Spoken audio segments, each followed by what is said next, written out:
बारे साईं फरमायो सही बुखारी है सही मुस्लिम जी हदीस है अस्साई अलल अरमिलते वल मिस्कीन कसाई फी सबीलिल्लाह के रंडड़ औरत जी मदद करण वारो के मिस्कीन जी मदद करण वारो इया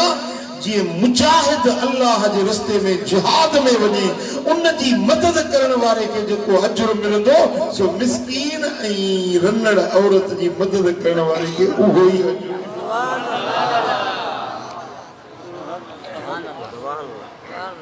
सुभान अल्लाह जेको के रन्नड़ औरत जी सार संभाल लहे तो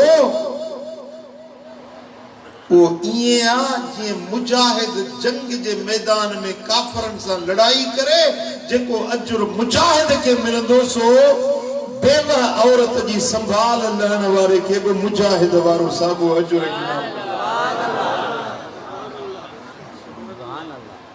साईं फरमान था अन वकाफिलुल यतीम का हातैन फिल जन्नत हेरे मुरे ने आरियो मदीने वाले साईं ही अशद विची आंगुर पाण में मिलाए ही देखारियो जी हे बांगिरू पाण में मिलियल है न जेको यतीम बच्चे जी परवरिश करण वारो आ क़यामत जे ॾियारे में मोहम्मद सां ही गड्डू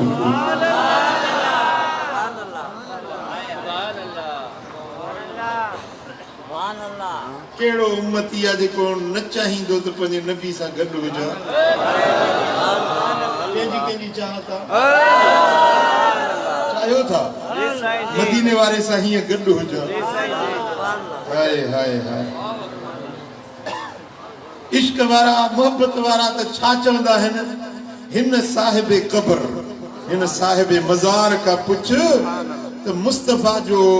बेछड़ाए पर केडी इन्हनि के पसंद हुई। हज़रत महबूब इलाही रहमतुल्लाह अलैह जो शेर है हो जान जान बन जी जुती जुती अल्लाह हो जान जान बन जी जुती पई हो जा शल पैर में ओ पैर भले जैसा भिती भिती अल्लाह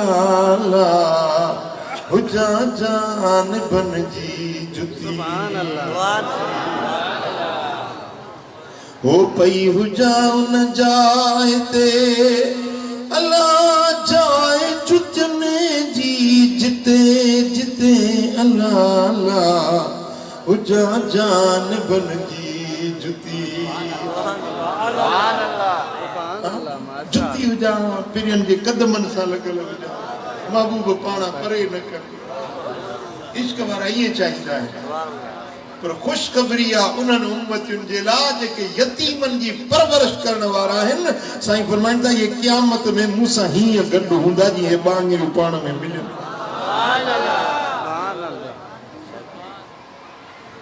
सोना हबीब मदीने वारा साईं था फरमाइनि कल काइम ला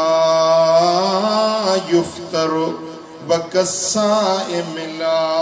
युफ्तिरो यतीम जी परवरिश करण वारो बेवा औरत जी सार संभाल लहण वारो जीअं को सॼी रात जागे इबादत करे असुल निंड ई न करे या इया जीअं को माण्हू हमेशा रोज़ो रखियो ते रोज़ेदार हुजे रोज़ो छॾे ई न 12 महीना रोज़े में गुज़ारे जहिड़ो इन रोज़ेदार जो अजुरा जहिड़ो इन रातियुनि जे शब बेदार जो अजुरा ओड़ो यतीम ऐं बेवा औरत जे परवरिश करण वारे जो अजुर ई सवाब। चो सल्लल्लाहु अलैहि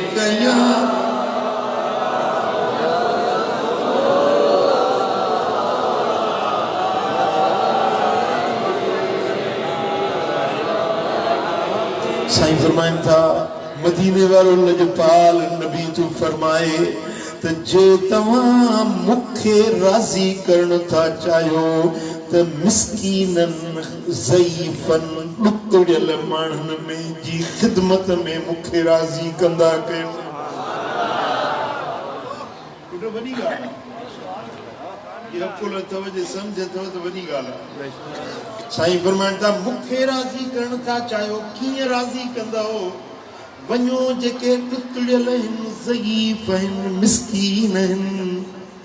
उन्हनि मिस्कीननि जी ख़िदमत में मूंखे राज़ी कंदा कयो।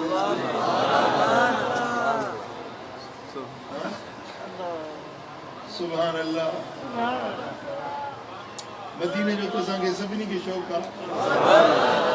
चऊं था त मदीने शरीफ़ वञो,